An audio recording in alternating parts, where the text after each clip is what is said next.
Saludos, los saludos de todos los días.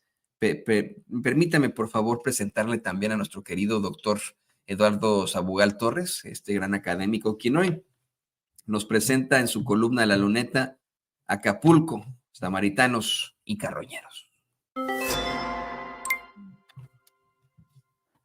¿Qué tal? Yo soy Eduardo Sabugal y esto es La Luneta, videocolumna para Sin Censura. Acapulco, samaritanos y carroñeros. Levantar, poner en pie a las comunidades del estado de Guerrero que se vieron arrasadas por el huracán Otis será una tarea enorme y que requerirá de muchas personas. Miles de buenos samaritanos ya están en acción, afortunadamente, desde que ocurrió la catástrofe natural. Según lo dicta la sabiduría popular, curar al desamparado, al que ha sido despojado de sus pertenencias, golpeado y dejado doliente a un lado del camino, la intemperie, proteger al que se ha quedado así, sin nada, con riesgo de perecer, es obra de buenos y buenas samaritanas. La idea del buen samaritano está originalmente en la Biblia, en Lucas 10, para ser exactos, versículos del 25 al 37. Ahí se cuenta la historia de un hombre que fue asaltado, golpeado y dejado herido en el camino.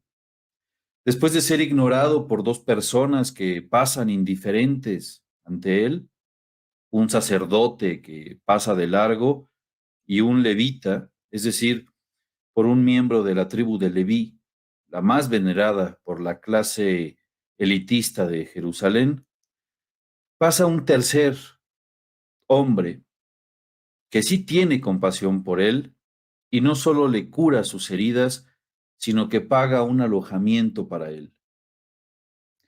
Es decir, los sabios, los mejores, los legalistas, los más venerados del sistema, no pudieron asumir la responsabilidad por la víctima, por el otro. Eso dice Enrique Dussel en su libro Filosofías del Sur, Descolonización y Transmodernidad.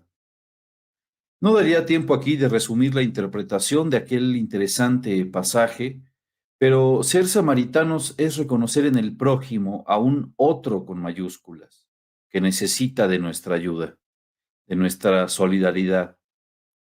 No es lugar aquí, decía, para explicar toda la profundidad con la que el filósofo Enrique Dussel ha analizado el episodio bíblico, pero baste decir que el relato es sociopolítico y que la interpretación de la historia del samaritano no es mítica, no es aristocrática ni democrática, es crítica, no es teórica, es práctica, no es solo ética, es sociopolítica.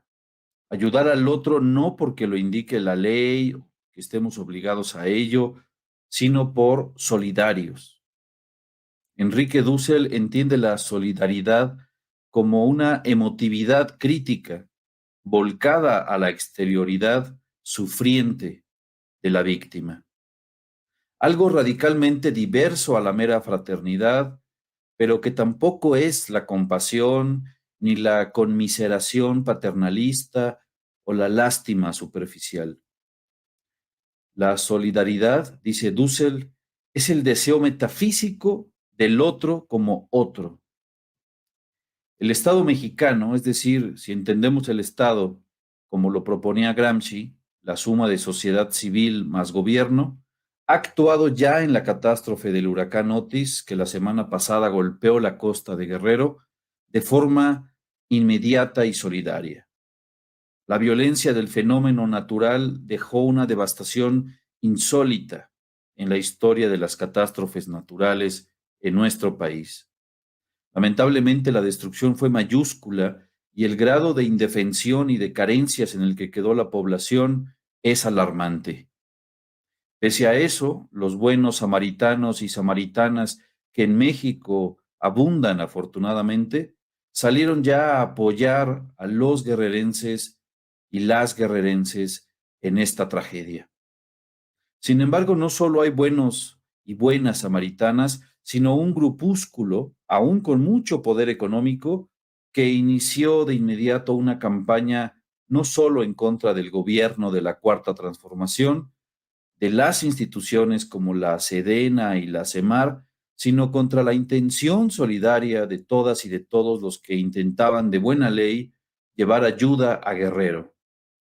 Un grupúsculo de buitres y de sopilotes que quisieran que hubiera más muertos para poder usar el dolor de la gente con fines perversos.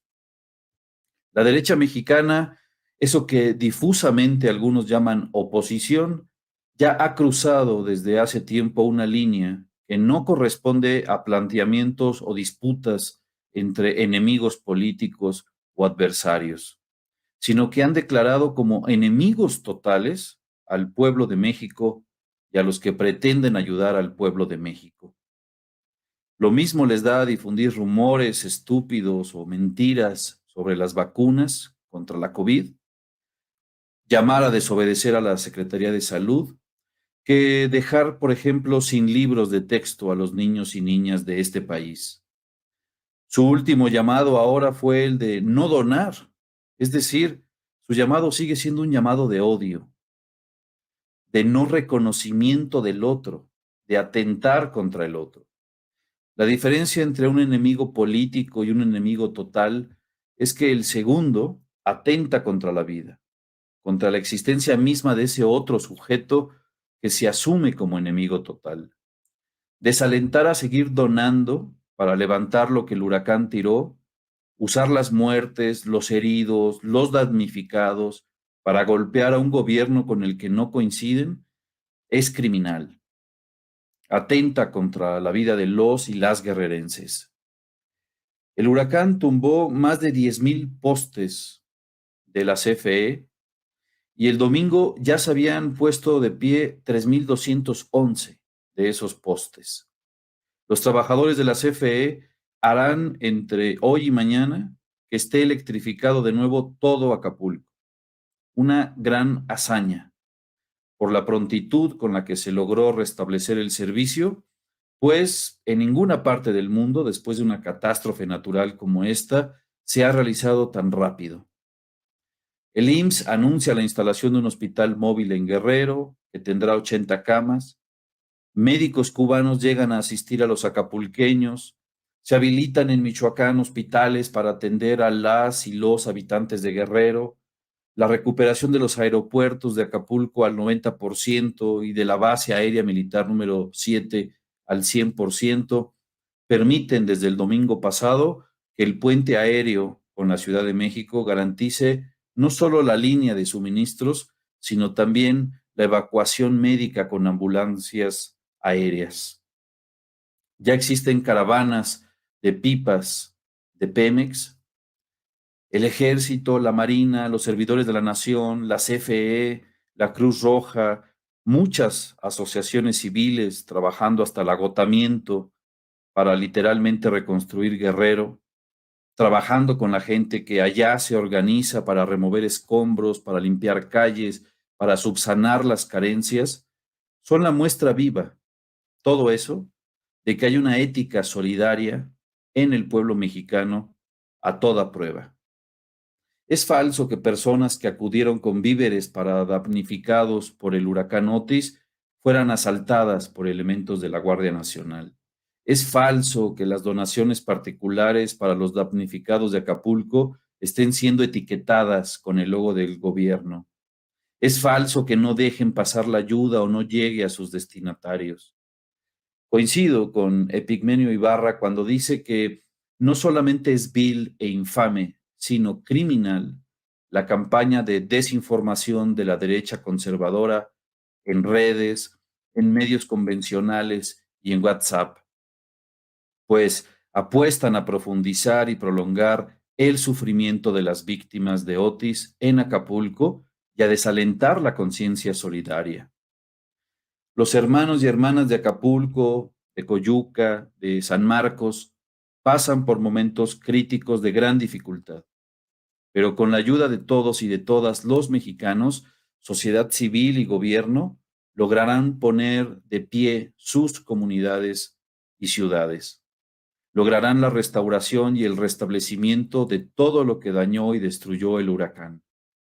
Pese a la campaña inhumana y ruin de la derecha, que le ha metido mucho dinero a su campaña sopilotera, carroñera, de mala fe, pese a que quisieran que la destrucción y dolor fueran mayúsculos, la solidaridad que nos caracteriza a todos y todas no cesará. Los buenos samaritanos no caerán en su campaña de desinformación y golpeteo.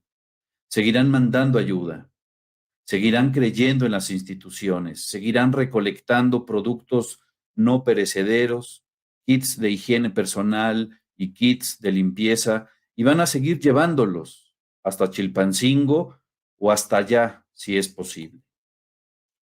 Aunque no les guste a los odiadores, a los buitres, a los que extrañan el fondén que se robaban para sus campañas, a los que pasan de largo sin ver a las víctimas, aunque no les guste a la derecha moralmente derrotada, los buenos samaritanos son muchos, muchísimos más. Así es, esa es la realidad de nuestros pasos y más que buenos samaritanos, buenos mexicanos. Ahí le agregaría yo a lo que plantea el doctor Doro Sabugal, una vileza impresionante en la forma de hacer los planteamientos en estos momentos desde los medios de comunicación corporativos. Es verdaderamente terrible, pero así pasarán a la historia. Lo vamos a platicar en unos momentos más cuando analicemos las primeras planas que están, pero hoy para llorar. Para llorar, don David ahí por supuesto que ya está revisando una y otra porque tenemos obviamente que proteger a las víctimas de estas circunstancias tan terribles. Y a ellos les encanta empapar sus páginas de sangre, de tristeza, de degradación humana en lo absoluto, y todo con la única finalidad de sacar raja política. Pero bueno, yo le agradezco al doctor Doro Sabugal por su videocolumna aquí en Sin Censura. Y